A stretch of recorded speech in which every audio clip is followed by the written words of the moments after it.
How to delete search history on the Google Play Store.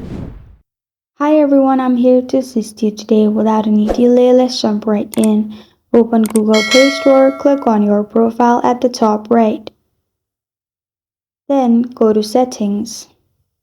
Click on Settings and you'll find all these options. Click on General at the top. Then click on Account and Device Preferences. In here, scroll down. Scroll down and you'll find History. Click on Clear Device Search History.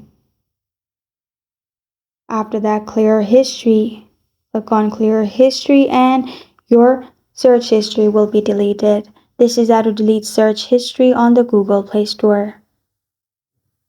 Thank you for joining me today. If this video helps you out, please leave a like and subscribe for more. Got a question or want to suggest the topic? Comment below. Thank you for watching.